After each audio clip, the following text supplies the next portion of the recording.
Yeah, baby. Gang is here. I will rule you. Hello there. I'm Scotty, and you're not.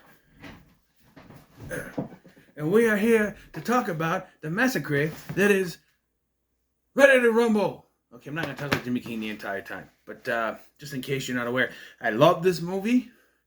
As a wrestling fan, I know it's stupid.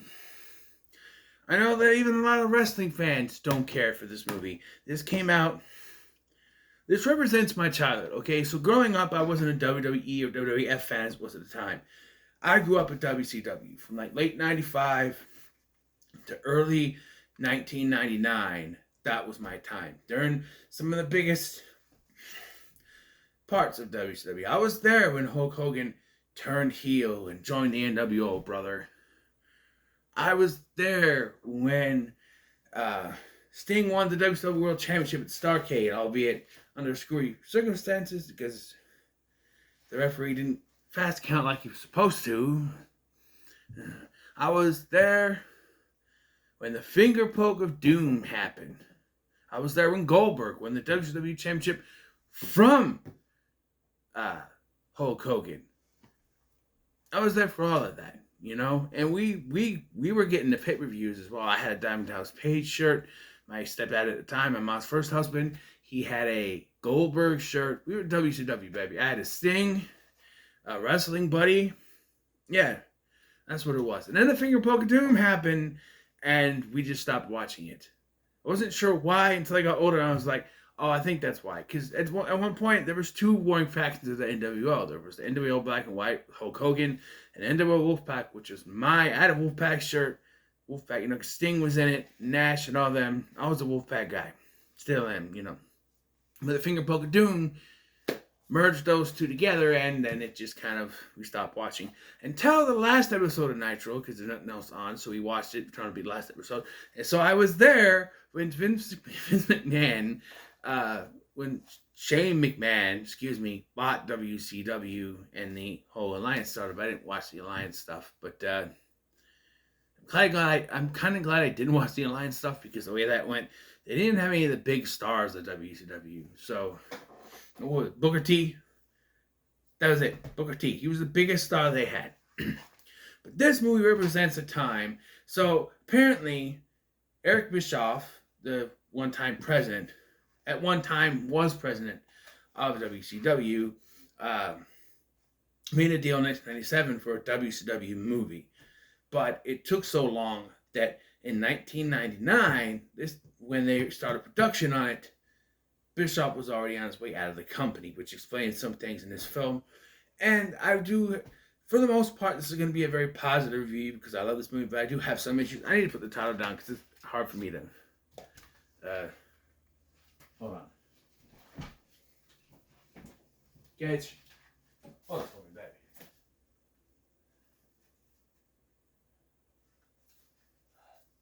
There you go. Alright. Alright, so the story concerns two young men,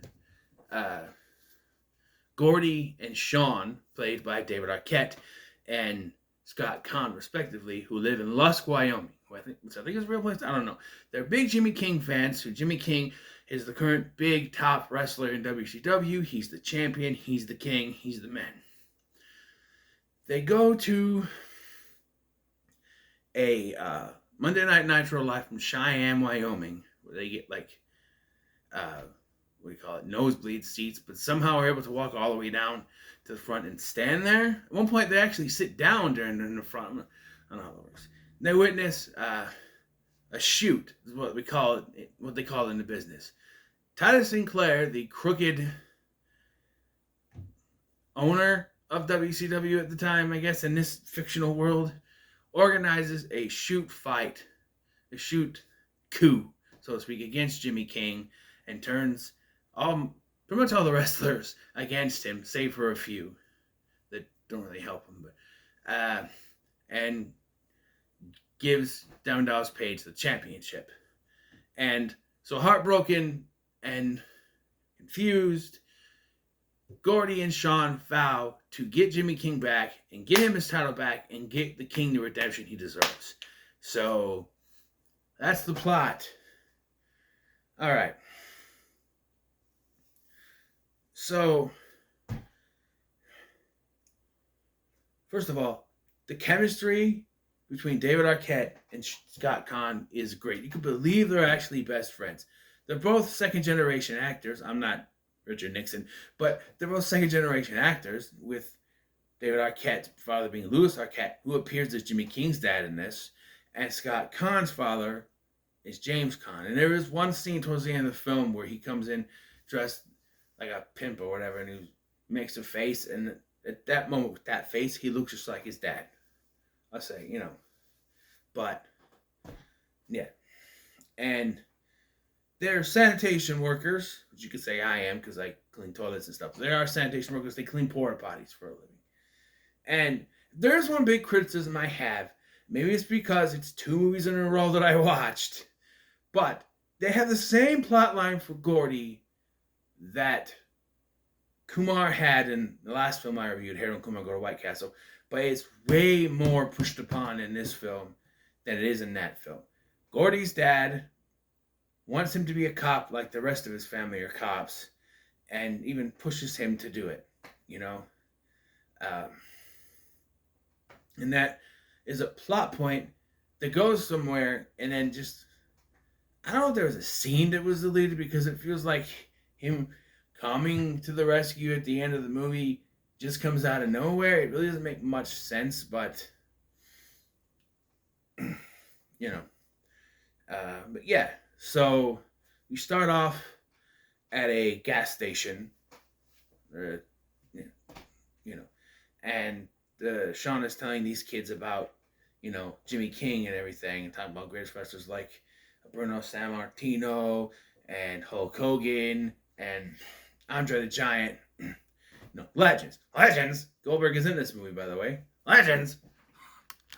He's not yelling about legends, though. But Gordy gets a sugar rush from drinking the Slurpee and has a fantasy in which he and Jimmy King kick Ahmed Zappa, who is playing the cashier here, his and Macho Man Randy Savage's ass in the store in a match. And it's really weird because this is the only appearance Macho Man Randy Savage has in this entire film, and it's just a fantasy. It's just a fantasy. Oh, it's not the real thing. Oh, sorry. Scrubs. They use that in one clip show. But anyway, and then he goes in, and we get our first big joke of the movie, which is he sticks his finger up his ass and asks for a new slushie because it smells like his ass. Now, one thing I'm sitting here going is, they're sanitation workers. Sanitation workers make a lot of money. Not me. I work minimum wage, but barely. And that's not even what I started with. I was making, I think I started at $4 or $5 an hour. And it took me 20 years to get up to close to $11. I'm like $10.50, maybe. Whatever. I'm making at least minimum wage. Now, 20 years. Although, from 2003 to 2008, midway through 2008, I was working a different job at a different position at my job place. I was working in-house on the factory line. And then when I moved out on my own, I needed to make more money, so I became a janitor. But it took me, 12 years, 2008, 12 years to get that, but it's still a long time to do it. These guys are working in sewage and stuff. I think they make a lot more money than I do, but they're only able to afford one slushie. Like, because Gordy's like, he drank, he's like,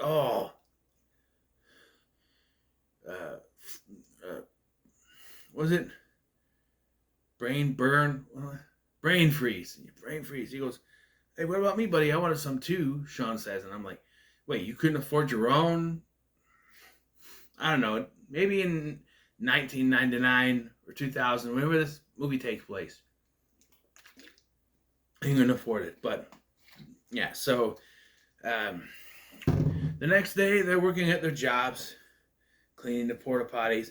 I love this one guy who I swear is also in a scene later when they're training. I swear it's the same guy because this guy goes, oh, "Sorry about the mess in there, fellas. I'm all messed up. I was using the jackhammer." And then later when they're training, I didn't realize this till just now thinking about it. When they're trying to get a posse for Jimmy King later, I swear that guy is in there.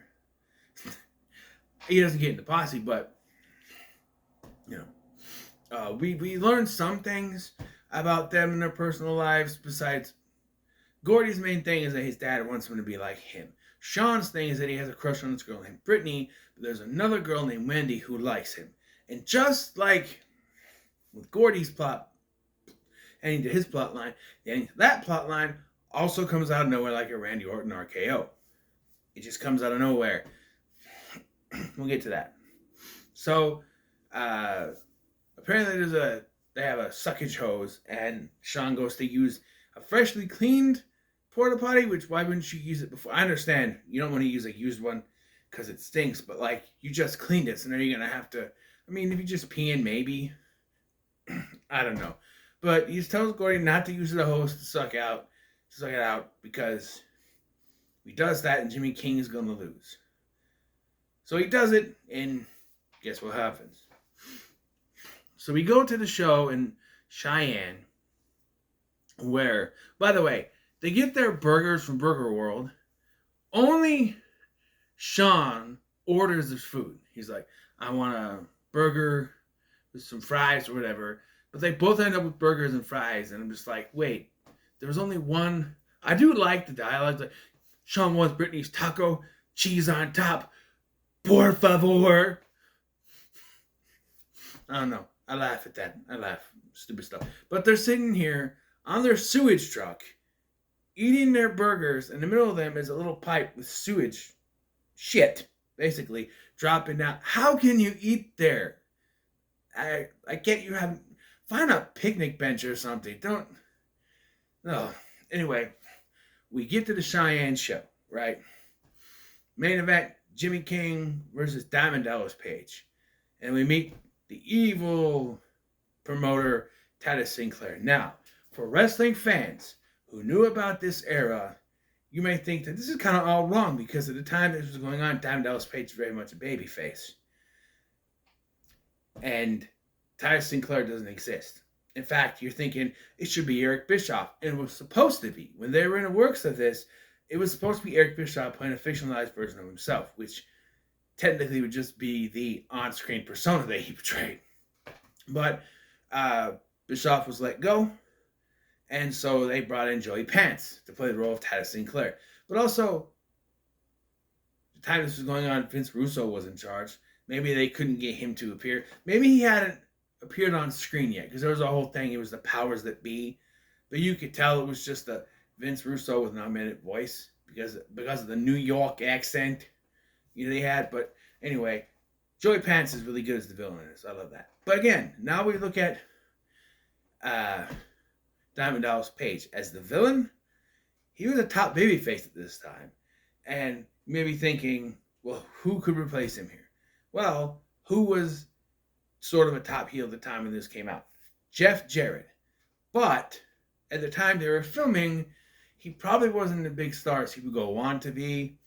And it's really weird because I've said before watching this myself that Jeff Jarrett should be the villain in here. He would have been perfect. And I didn't even think about this. Later on, when they go to train for the posse, they play Kid Rock's Cowboy. Which instrumental version of that was Jeff Jarrett's theme. Now, hold on a minute. You couldn't get Jeff Jarrett to be in the movie, but you got his theme. And then I looked it up. The actress who plays Brittany, her name is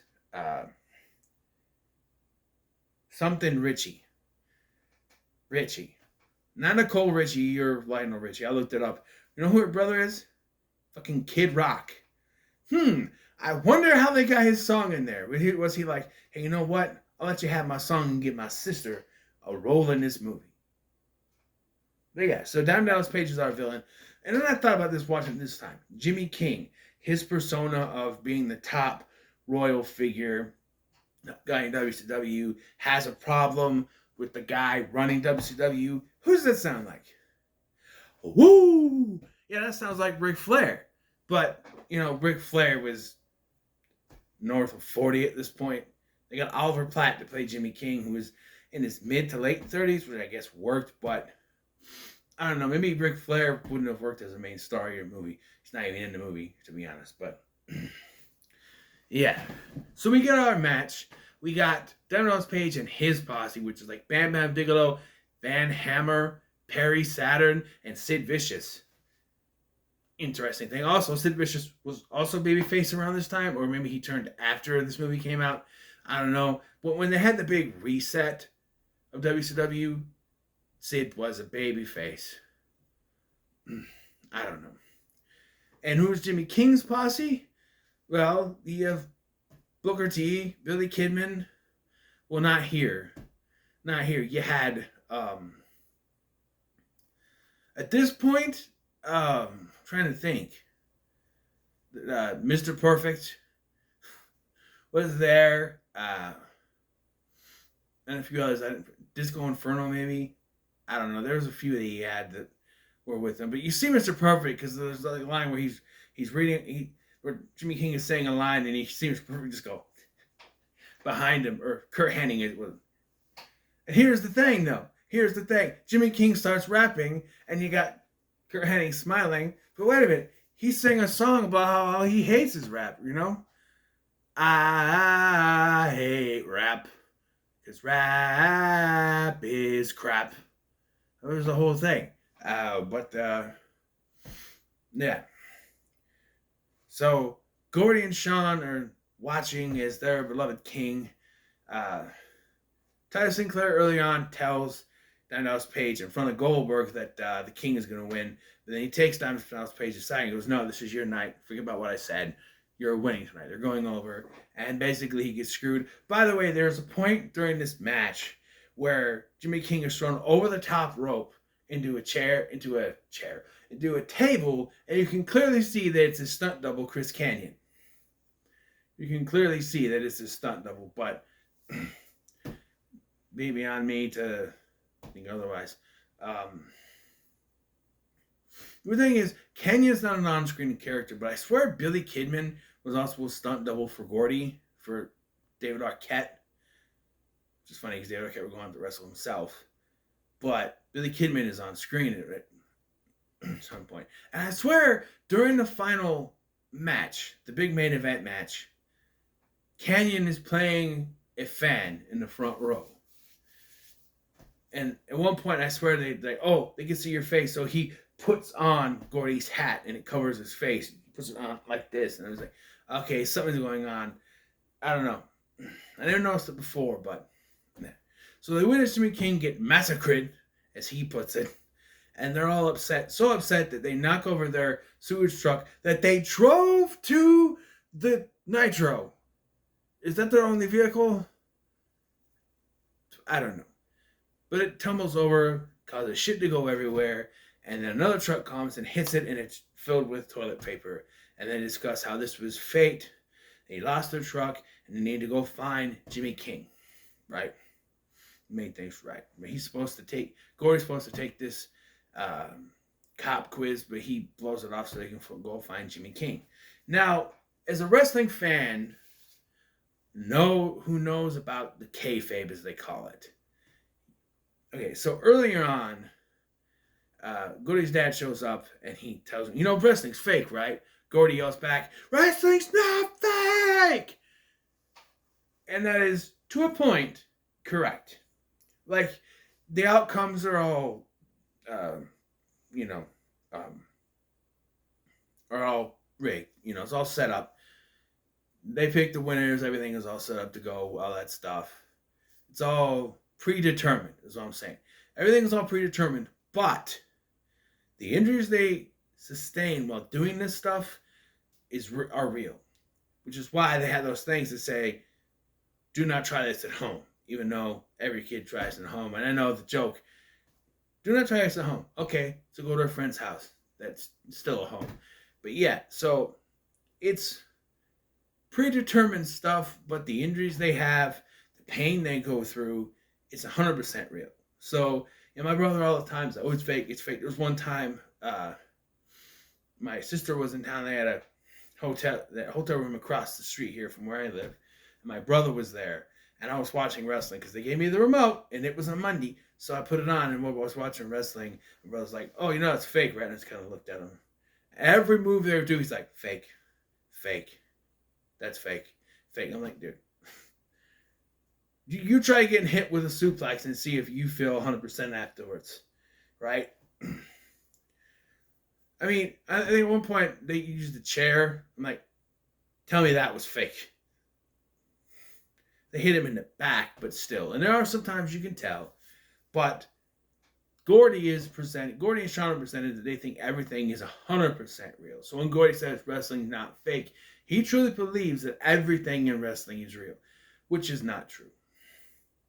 So when they finally get to Jimmy King, he's dressed as a woman, and they keep thinking, all this stuff that's going on in Jimmy King, because they go to find his family, his wife, Eugenia, and it's very clear that Jimmy King is not who he lives up to as his persona. He owes debts. He's basically like a redneck, all that stuff. But they think it was all set up by Sinclair. Even yelling at Jimmy King's father, saying, yeah, and when you died, he took care of you, the wife and everything. He's like, okay. There's an authorized autobiography that's complete and total fake, I guess. But, yeah. He's got a son who has bad teeth with bad braces. But yeah, so eventually they talk. I gotta speed it up because we're already 22 minutes in and I'm not even halfway through the movie yet. They eventually talk Jimmy King into doing it. He's like, I'm gonna get one good last shot at Titus Sinclair. So they go to a show in New York, and that's where they sneak Jimmy King in dressed as sanitation workers and use the porta potty to sneak him in. He overhears Titus Sinclair, and DDP making fun of him, so he jumps out. He beats the whole hell out of a Diamond Dallas Page, pins him, and wins the title back, but not really. And Titus Sinclair's like, that's not how it works. You can't ambush someone and win the title back. And I went, and I'm thinking, going, bullshit. That's what you did to him. You had every one of your wrestlers ambush Jimmy King and have DDP win the title. That's exactly what you did, But they decide they're going to have a cage match in Vegas for the title and for some reason $1 million. Sean and Gordy agree to it, and Jimmy King is having second thoughts. He thinks that Mean Gene is sexy, apparently. Do you think I'm sexy? I think you're sexy, baby. Mean Gene, I think you're sexy, really I do. And he runs off. There's a funny moment where he's I got to prepare. I got to fight. So he fills 2 shots with alcohol and takes a bigger glass and puts a couple raw eggs in there.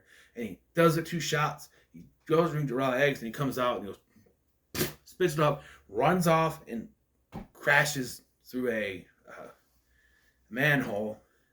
And it ends up in a sewer. And Sean and Gordy find him because they work in sanitation.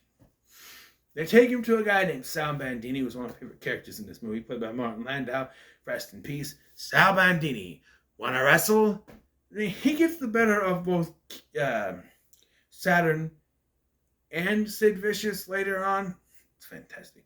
And Sasha, the lead Nitro girl, played by real actress Rose McGowan, is hitting on Gordy, going so far as to lure him to her apartment and plans to have sex with him. But of course, because he's an idiot and she keeps using, like, you want to wrestle, he does wrestling moves to her. Now, I don't think any man with a working penis is that stupid to think that she actually wanted to wrestle. So this is very unrealistic, even for someone like David Arquette. But I will say that these moments where they get romantic with each other, not only do they not work, it feels weird knowing they played brother and sister in 1996 on Scream. It's just very weird. But it's revealed that she's working for Titus Sinclair, and Gordy finds out while getting a Butterfinger. This part made me scratch my head. So, after I said Sid Vicious and Saturn, they attack Sal Bandini. Sal Bandini gets the best of them, but they still get hurt and ends up in the hospital. Everyone is there, including Sasha and Gordy and everything. And at one point, Gordy goes, I'm going to go get him a Butterfinger. She goes, I need to make a phone call. We cut to her going to the phone, and it's right next to the vending machine. Now, she goes there herself to get to the phone. Maybe she has to use the bathroom. I don't know, but she goes to the phone by herself. And he goes, and he walks up behind her, not with her, but she shows up first and goes to the phone, the pay phone, and then he comes walking up to the vending machine and overhears her talking to Titus Sinclair about what she did. And yeah, eventually he breaks up with her, and they need to go back to basics, so they go back to Wyoming. And this is another thing. As soon as they get into Wyoming and they park, Gordy's dad shows up and takes him away. Like, you're going to prepare, you're going to do that, you're going to do the test, and you're going to pass it. And when Sean and Gordy go to talk to him, you're going to come back. All of a sudden, he's like, no, I have to do this. My dad said I have to do this. I'm going to become a cop. I need to throw all this stuff away. And I'm like, where the hell did this come from? This whole movie, you've been fighting this. And now, all of a sudden, you're going to do this. And that's where we leave Gordy. He does say goodbye to them, but that's basically where we leave Gordy. They do this thing where they try to find a new posse for him, and you got like Spitter, or whatever it was, the Chewer, and the Hoser, gonna hose you, and Miss Kitty, who just takes it off. What's she gonna do? Boob him to death? I love that. At one point, they do talk to Bill Goldberg, and it's in this scene. It's early on in the film, but it's in this scene that you see an uncredited John Cena sitting in the back pumping the iron. You know, and Goldberg says King's unreliable and he doesn't want to be part of his posse, which I have to recruit a new one. He even shows up to talk to Eugenia and tell her he's going to do right by her, and he's going to win $1 million, he's going to make things right. And he's going to give that boy the best dentist money can buy. So, yeah. And now we get the conclusion to Sean's subplot, because as he's saying goodbye to everyone, Brittany shows up and is like, hey, Sean, I saw you on TV in New York. You look good. He's like, that's great, Brittany, bye. And goes over to Wendy, and they end up hooking up. And I'm like, again, where did this come from? Like, there's nothing. They're like, oh, we started these subplots. We have to figure a way to finish them off. And so this subplot ends just out of nowhere. And we see his ass, which if you want to see Scott Con's ass, or maybe it's a stunt guy. I don't know. Maybe it's a stunt ass. I don't know. Maybe they got that Days of Our Lives guy, Joe Tribbiani, to be an ass double. I heard he doubled for Pacino once. Anyway, so yeah, it's off to Vegas where we have the big title match. And Sinclair talks to Sting before the match and says, basically says, if you get involved, I'll kill you. Basically. So it's Diamond Dallas Page versus Jimmy King in the triple cage match. That's right, triple cage match, which actually happened after the movie came out, but it still happened. It was a triple threat, triple cage match with Diamond Dallas Page, Jeff Jarrett, and David Arquette, who at the time was the WCW World Champion. And then he turned on Diamond Dallas Page, turning heel for some reason, which I think ruined the character. The whole thing with David Arquette's character was that he was the underdog, and he went by accident, and he was like the underdog character that no one thought could do it, and then they turned him heel. Kind of like a lot of the WWE heel turns nowadays come out of nowhere. Characters that should be babyface and they're turning heel, like Zoe Stark, Braun Breaker, or even some of Tony Khan's heel turn, like Jungle Boy. Really, Tony Khan? Jungle Boy? Oh, I'm sorry. Jack Perry now. I mean, come on. Jungle Boy was one of your biggest baby faces. You had a big baby face song. You took that away from him now. Now nobody's going to care. But it doesn't matter. Tony Khan's heel turns last about a minute before he decides to switch him back. Because Tony Khan doesn't know how to book a show. Anyway, There's there's triple cage match. All right, you have to climb each cage. You start in the bottom cage. You got to climb up to the second cage. And there's the third cage that has weapons in it, but they don't use it here because they come up to the third cage. Then all of a sudden they're on the outside of the cage and they come up to the top. On the top of the cage is the title, just hanging there. Which I'm like, what a very convoluted match this must be to try to organize. Yes, and during the fight, everyone gets involved. Sean is there, and at one point, Paige's goons show up after Sean tricks him and handcuffs him to the cage. Paige's goons show up. It's Batman Bigelow, Van Hammer, Perry Saturn, and Sid Vicious. They come in, they start to attack him. But then here's Goldberg, and at one point the cage is broken open. They break the chain and go through, and then they show the door shut. But then when Goldberg and the new posse, because you got the Hoser and Miss Kitty and them there, but Goldberg shows up with the posse of Billy Kidman and Booker T. Yes, no, not kidding, and Disco Inferno. By the way, earlier on, they announced the match between. There was a match going on before the Jimmy King DDP match took place at the beginning of the movie. It was Juventud Guerrera and Prince Iaukea versus Rey Mysterio and one other person, Billy Kidman, I think. So basically, Juventud Guerrera and Prince Iaukea versus the Filthy Animals. So, I guess. But yeah, Billy Kidman isn't part of this. Rey Mysterio, nowhere to be found. But it's Bill Goldberg, Billy Kidman, and Disco Inferno and Booker T. Those four come to the rescue. But they're not able to get the cage open because it's locked again.